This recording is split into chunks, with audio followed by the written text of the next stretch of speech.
At this time, we would like to introduce you to Felipe Ferraz, who is the 2009 Teacher of the Year for the Natomas Unified School District. Thanks for joining us. Thank you.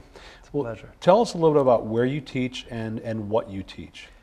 I've been teaching at Natomas Unified School District, Jefferson Elementary, for 10 years now. And before that, I taught for 10 years, I taught preschool level. I teach the kindergarten English language program, and also I run the advisory committee there, the English language advisory committee. I have a wonderful partner and an assistant, and we have a wonderful environment for the students. So we have the majority of our students are Hispanics. The second contingent is Punjabi. We also have students that speak Urdu. We have one that speaks Dari. He's from Afghanistan. And it is an interesting place to be. I bet. We cover some of the languages, but not all of them. My partner speaks Punjabi and Urdu, and I speak Spanish and Portuguese, and it facilitates a lot the work we do. So tell us a little bit more about what you do on a typical day in your classroom. A lot of people, knowing that I'm a musician, think that I am a music teacher. I use music in the classroom, so I am a music teacher in that way, but I'm a regular kindergarten teacher. And I teach children the alphabetic principle. Also, we concentrate on all the content standards for kindergarten, but one major thing that we do, we have a major focus on relationship. We try to invite children to enjoy the process. They are so excited about coming to school, they actually complain about Saturdays and Sundays. It's a really fun place to be at. Also, it is fun for me because they are in a learning curve, but I am as well, because each child brings a new twist to the whole thing. And especially when we don't speak the language of the child, teaching English to them and all the concepts in kindergarten is not an easy thing. So you have to use a lot of contextual cues, and it is an interesting process. What are some of the challenges you face in the classroom? A variety of levels. We have some children that have limited proficiency, but then others that are classified as non-English speakers. So when you have them compared, you have a group of people that you're trying to address and read a story to, and you find many challenges. One child understands a lot about the story, but the other one, you almost have to give a cue to every word. So we have to pick our books very carefully so that we scaffold the learning. And I'm able to sometimes pre-teach a child the words that will come as difficult concepts for him or her.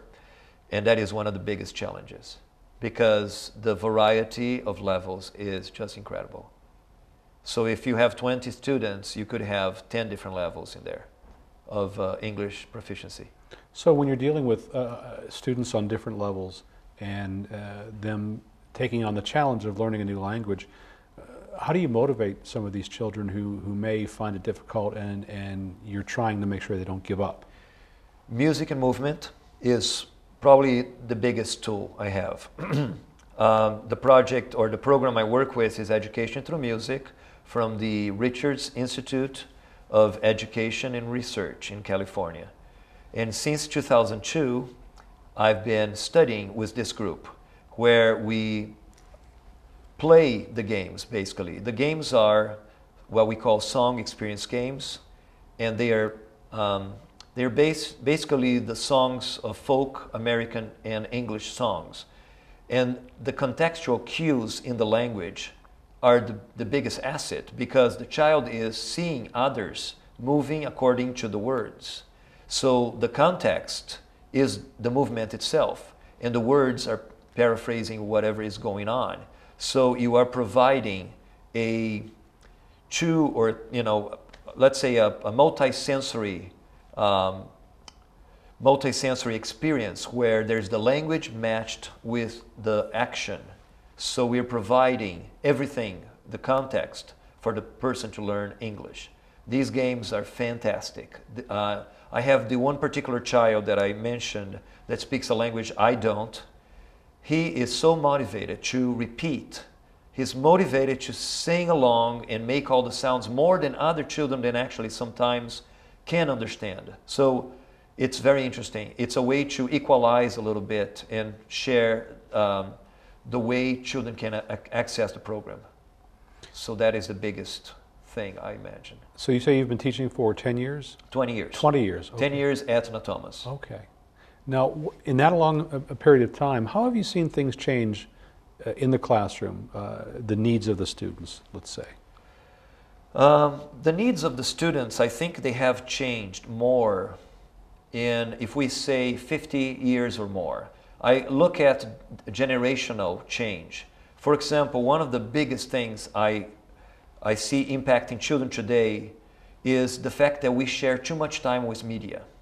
So children have their interests in school, hopefully, and if they do have some interest there, they will divide that with TV, video game, many of the computers and cell phones. So all these technological advances, they come as a detriment sometimes to a child that is not necessarily needing those.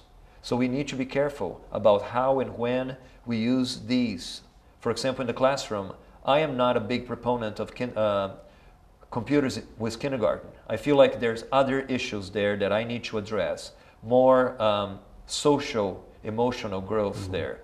So more contact with the adult. In a 3.5-hour day or 4-hour day with a child, there is not much time that I want that child in front of a screen. And this is something that I do very differently. I think that is something for outside the school time. They need a lot more language, a lot more social and emotional development so that they're ready for academic difficulties later. So that's, to me, something that has changed over more like 50 years or so. Well, what made you become a teacher? What motivated you to take this path? Interesting enough, my kindergarten teacher in Brazil was very accommodating, very flexible. Her name is Zuleika, Dona Zuleika. When my sister, who is a year older than me, was ready for kindergarten, I went along to drop her off with my mom. And I was so excited to be in the classroom. And I asked my mom first, and I said, "Can I stay?" And she said, "Ask the teacher." When I went to the teacher, she was very flexible and said, "Sure, if you want to stay." I stayed an extra year there just to enjoy the place. It was a wonderful place to be. I was ready for school earlier, and that's what happened. So I think that is partly one of the reasons. Another one, the fact that my mother is a teacher still. She teaches singing lessons. She's an opera singer. And she taught singing throughout my whole life, basically. My 23 years there in Brazil, basically. Half of my life. And so I always remember how she not only taught the students music and singing, but she taught much more than that. It was teaching how to be. You know, she was a good model. I think many of the people that took the classes went there for the extra that you get, which is the relationship. It's almost like going to a counseling session. Exactly. And I think a lot of my families in my school, they see that my classroom is a place in itself. It's almost like a parent center. Parents are so welcome to be there that they come and they help out. So I have a lot of help. I have people that want to be part of the program. And I think those are the reasons I stayed and started in teaching, basically. And continue to teach. And I continue to, exactly. Yeah. Finally, let me ask you briefly, what would you say to someone who's considering being a teacher? And when you're in kindergarten, you must know how to teach the whole child, not just cognitively. You can't reach the academic until you have physical and social emotional developed. So those are the biggest things. Okay. Well, anybody wanting to teach, learn child development. Okay. Well, we appreciate your time, and congratulations to Felipe Ferraz, who is the Teacher of the Year for 2009 for the Natomas Unified School District. Thank you so much. Thank you.